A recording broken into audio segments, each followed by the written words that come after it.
over 100 years ago, in September of 1914, a 22-year-old language nerd called John Ronald Reuel Tolkien read a poem to some of his friends, and that poem matters because it is the earliest thing that can be identified as a Middle-earth story. The Voyage of Eärendil the Evening Star. Fast forward a whole lifetime later, and Tolkien was still building his Middle-earth legendarium. Through August of 1973, he was completely rearranging the history and genealogy and philosophy of Galadriel and Celeborn. And the evidence indicates he was intending to totally rewrite whole portions of the Silmarillion to make these and many other changes work. But on the last day of August, Tolkien was rushed to hospital. The next day he developed a chest infection, and the day after that he died, aged 81. Tolkien spent 60 years building his legendarium, his mythology of Middle-earth, and over the span of that long adult life, the stories he invented evolved immensely, like organic living things, or like history. And I find this fascinating. So, how was Middle-earth built in Tolkien's mind? How can the fairy tale whimsy of The Hobbit coexist with and even enhance the mythological grandeur of the Silmarillion? How do Tolkien's earliest writings fit together with what he wrote right at the end? After an enormously imaginative lifetime spent thinking about it.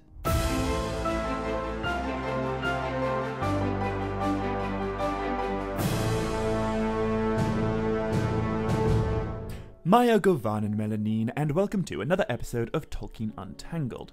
This one's going to be a little bit different. I'll get back to explaining Middle-earth lore and stories in the next one, but right now I want to give a brief breakdown and overview of how the Middle-earth legendarium came together over Tolkien's life.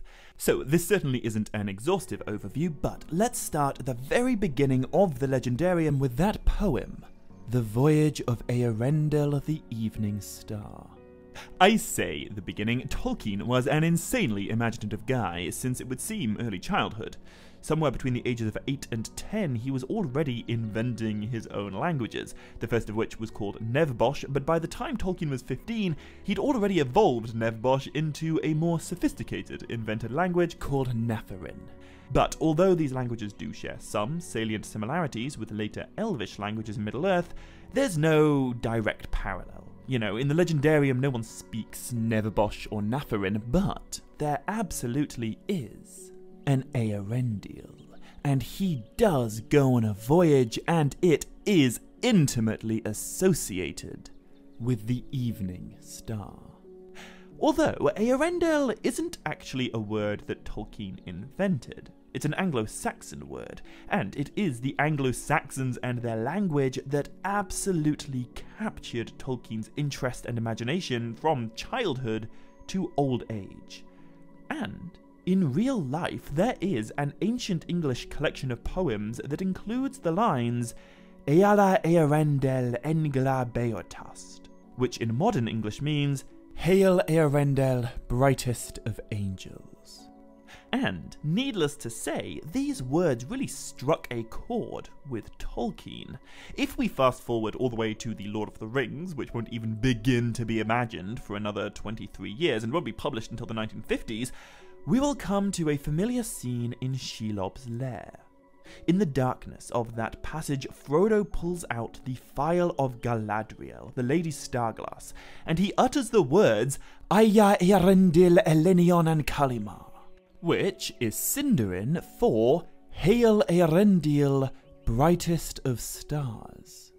This poem that Tolkien shared with his close friends was where the whole Middle-earth thing began. But it wasn't a novel. It wasn't ever intended to even be published. It was just a piece of creative writing that Tolkien was inspired to share with his friends. I know we often think of Tolkien as being a fantasy novelist, and that's certainly not an inaccurate description of the man, but it is, I think, a bit of an imprecise one. First and foremost, Tolkien was a professor of philology and Anglo-Saxon. He was an academic expert in language, and he spent much of his life as the head of that department in one of the most respected universities on Earth. It's true, he did also write a good few novels, he was also an author, but at the end of the day, what Tolkien truly was, I think, is a massive language nerd, a philologist, but with an astounding capacity for imagination. Anyway, 1 month and 20 days before Tolkien introduced this Eärendil poem to his closest friends, England entered World War I. Tolkien fought in that war, and all but one of his closest friends died in it. Tolkien himself took part in the Battle of the Somme, and 4 months into it, he was so sick with trench fever, he had to be returned to England.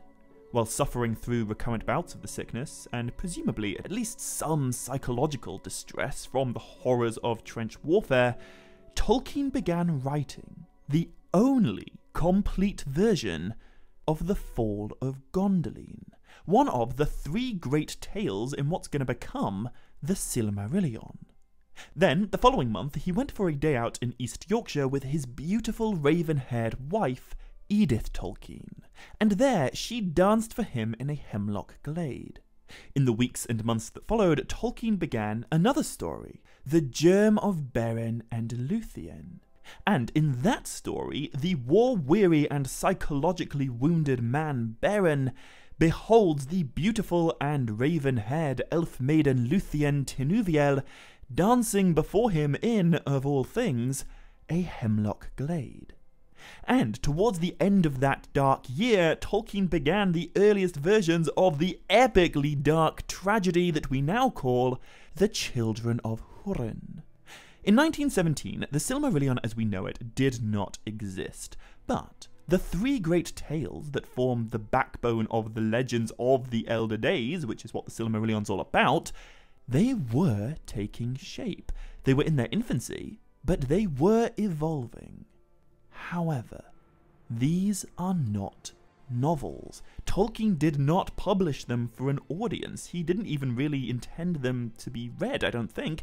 Instead, they were his personal hobby, his private mythology with which to explore what he called his secret vice, his unusual, but wonderful, in my opinion, habit of inventing new languages. As you surely know, in 1918, World War I ended, and after being discharged from the army, Tolkien entered the conventional workforce. And this ain't gonna surprise you in the slightest, the jobs Tolkien went for were the jobs of a language nerd. Immediately after the war ended, Tolkien began working for the Oxford English Dictionary. Then he was employed at the University of Leeds, where he translated the epic poem Beowulf from Old English into Modern English, and then in 1925, still only 33 years old, he became a professor of Anglo-Saxon at Oxford University. During this time, he was also expanding his mythology, turning the 3 great tales into the early Silmarillion that began with the awakening of the elves and the chaining of Melkor and ended with the voyages of Eärendil, the Evening Star. But, as I say, this was just a hobby, a private mythology. He was becoming known within certain circles as an esteemed and eminent philologist, but no one, I don't think, including himself, would have called him a novelist just yet. Apart from, presumably, some close friends and family, no one had ever heard of Gondolin, or Beren and Luthien, or the Children of Húrin. But in 1925, things began to change. So, while Tolkien was doing all those things I just mentioned, he and his wife were also having children.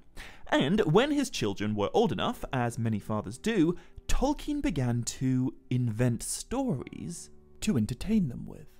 At the end of the summer in 1925, the Tolkiens took their 3 sons on holiday to the seaside town of Filey in North Yorkshire. But during that holiday, their middle son Michael took his favourite toy dog to the beach, and there he lost it. As I'm sure you can imagine, Michael was desperately upset, and so his father tried to console him by telling him a story about another toy dog called Rover, who also fell out of a boy's pocket on the beach and got lost, but then went on a wild adventure featuring multiple wizards, an extended trip to the moon, and a perilous interaction with a great white dragon, among many other things. And this story was really good. Not only did it hopefully cheer up Michael, but it also evolved into Tolkien's first full-blown novel, Roverandom. Now, Roverandom wouldn't actually be published for another 60 years, but I think it marks a shift in Tolkien's writing. This isn't the mythology of the Elder Days. There are no elves fighting dark lords, no Silmarils, no Gondolin, no Eärendil. But there is a dragon, and there are wizards. And it seems Tolkien really enjoyed writing these smaller, lighter, more cheerful stories for children. In 1926, he began writing Farmer Giles of Ham, and in 1928, he wrote a story called Mr. Bliss. But what's very cool is that, although, as I say, these stories have nothing to do with Middle-earth, nothing to do with the Silmarillion, they don't even belong in the Legendarium, we can see hints in them of what's going to come. In Mr. Bliss, there is a character called Sam Boffin, and an old gaffer Gamgee. And the basic plot of Farmer Giles is that of a simple guy who wants only to be left in peace and quiet, but ends up fighting a dragon.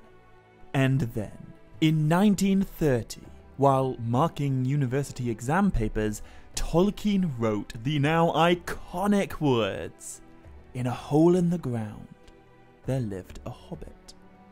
Now, there are no hobbits in the Silmarillion. There was no reason to believe that this story, The Hobbit, would be any different from Farmer Giles or Roverandom or Mr. Bliss, except that in the case of The Hobbit, Tolkien's private mythology, his legendarium, and his stories for children really started bleeding together.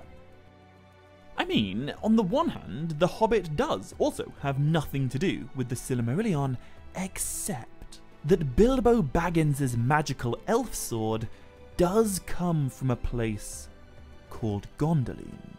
When we meet the elves in Mirkwood, Tolkien does mention other types of elves. The light elves, the deep elves, and the sea elves in the west. No one could have known it at the time, but these three clans of elves that Tolkien mentions in The Hobbit are the Vanyar, the Noldor, and the Teleri, whom we learn an awful lot more about in the Silmarillion. The Arkenstone in The Hobbit is not a Silmaril, but it sure does feel adjacent to one. Just as the Elven King of Mirkwood sure does feel adjacent to the Elven King of Doriath, the father of Luthien Tinuviel. And it would be quite a few more decades before this became known, but the half-elven lord, whom Bilbo meets in Rivendell towards the beginning of that story, Elrond Half-Elven, will, in the sequel, turn out to be the son of Eärendil.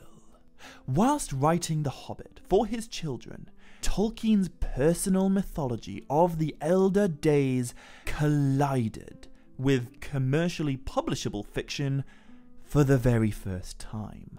This was the moment when Tolkien's myths really married his stories. And, as you definitely already know, people really like The Hobbit. Tolkien had, as I've said, written a few stories beforehand, but The Hobbit was the first one to be published, and it was an instant success. In the very same year it was released, the publisher approached Tolkien and insisted Tolkien write a sequel. Now, that sequel took 17 years to create. World War II did happen in the meantime, but when it was done, Tolkien called it The Lord of the Rings. And what's so cool about this is that although The Lord of the Rings began as a sequel to The Hobbit, that is not what it ended up becoming.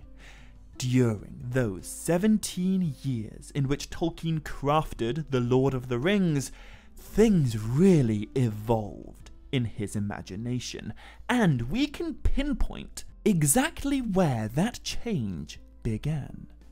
So, The Hobbit is a story about Bilbo Baggins leaving Bag End to go on a quest and acquire some jewellery. Lord of the Rings is a story about the heir of Bilbo Baggins leaving Bag End to go on a quest and get rid of some jewellery. And the first 9 chapters of the first book of The Lord of the Rings really do feel like a sequel to The Hobbit. They have that fairy tale feel to them, that almost a childlike whimsy. In chapter 1, we have fireworks that are compared to freight trains. In chapter 3, we meet a kind of talking fox. In chapter 7, we meet Tom Bombadil and spend some time with him. All of it feels much closer in tone to The Hobbit than it does to the Silmarillion. You know, it's hard to imagine jolly Tom Bombadil and mighty Feanor of the Noldor inhabiting the same Middle-earth. But then the hobbits arrive at the Inn of the Prancing Pony, and everything begins to change. In Tolkien's original draft, in the Prancing Pony, the hobbits meet a mysterious stranger who is himself another hobbit, with either wooden shoes or wooden feet, depending on the version. This hobbit is a ranger and a guide, but also a cousin of Bilbo's, and he goes by the name Trotter. But that was the original draft. Over the course of those 17 years, Tolkien decided that this character didn't really work. So, Trotter the Hobbit with wooden feet became Strider the Ranger with a broken sword, the heir of Elendil and Isildur. In that chapter, now called Strider, the character of Strider uses his true name for the first time, Aragorn. And all of a sudden, The Lord of the Rings pivots from a sequel to The Hobbit into a sequel to the Silmarillion. Immediately after Strider enters the story, the more whimsical elements like Tom Bombadil and the Talking Fox give way to things like Aragorn's song about his ancestors Beren and Luthien, and Bilbo's song in Rivendell about the voyages of Eärendil. A few years before The Lord of the Rings was finished, Tolkien wrote a fascinating little letter to his publisher. He said in that letter that his private mythology, the Silmarillion, has refused to be suppressed. It has bubbled up, infiltrated, and spoiled everything that I have tried to write since. It was kept out of Farmer Giles with an effort, but stopped the continuation. Its shadow was deep on the later parts of The Hobbit.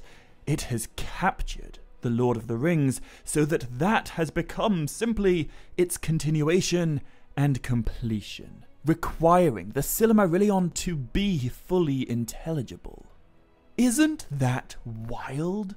The Silmarillion captured Tolkien's other writings. He didn't necessarily intend for The Hobbit to share the same world as the Silmarillion, but he just couldn't keep those writings out.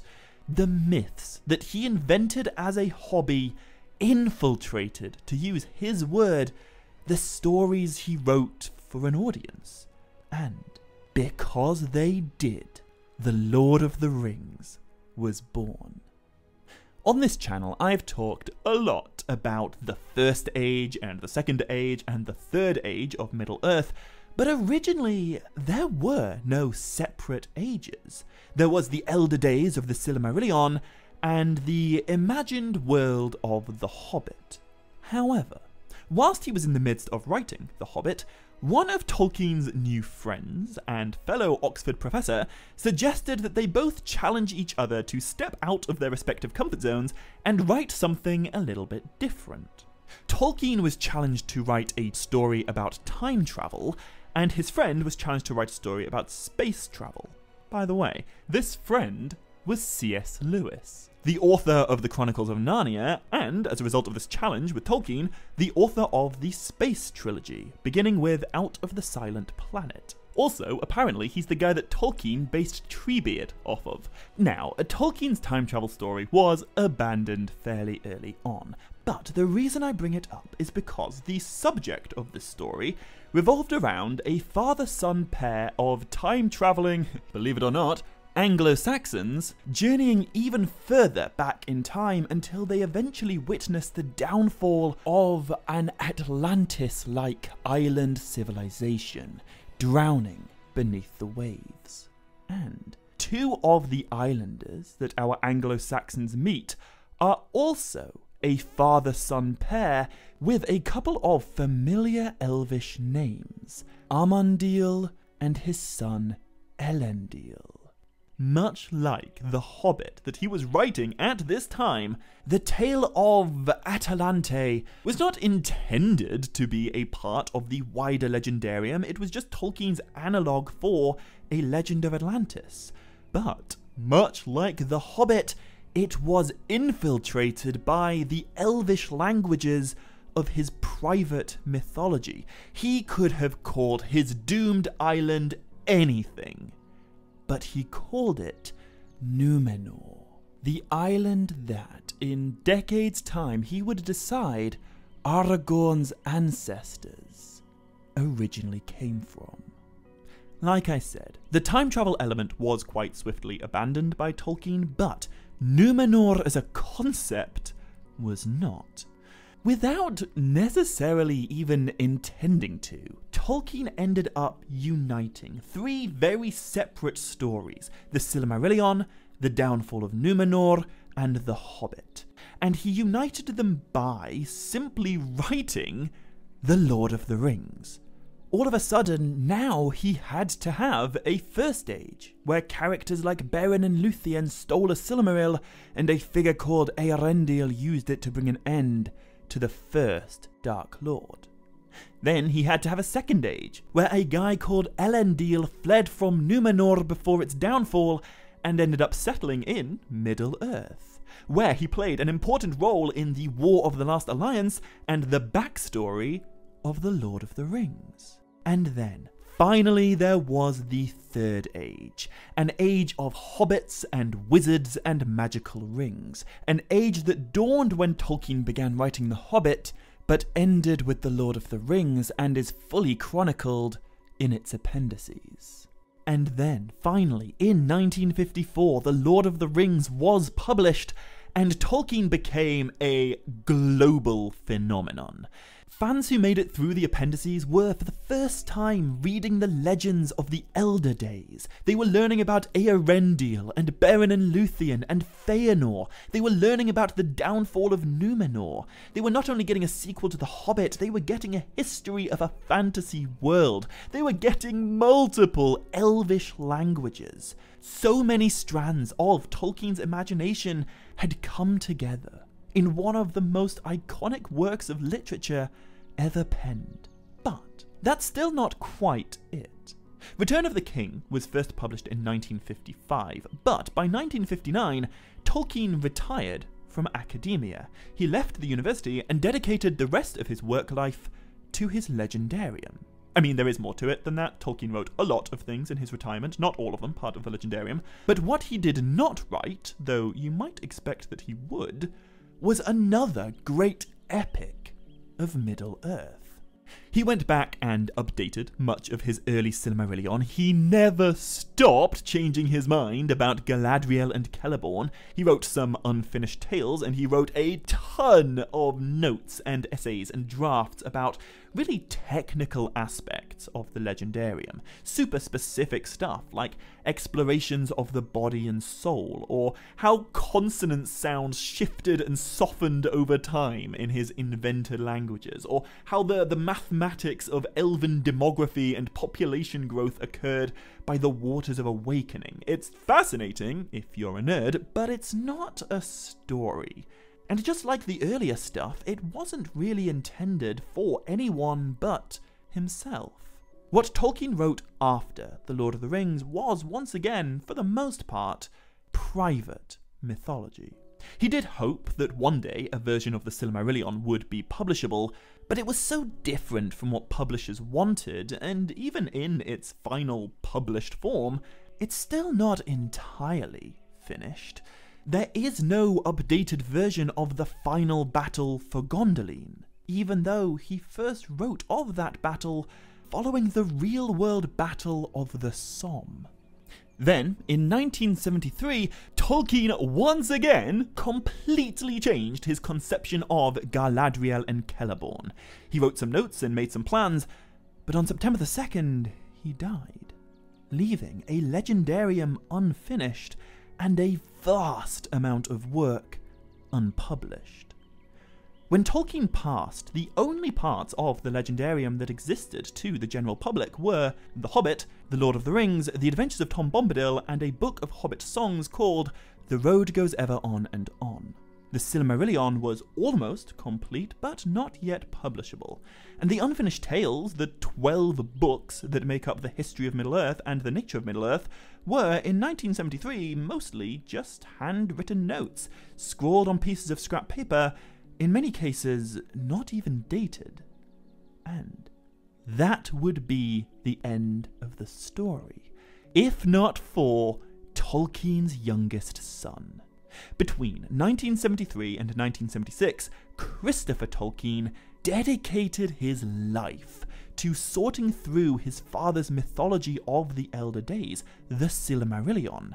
He collected those many First Age writings, he painstakingly compiled them, and he turned them into a relatively coherent story.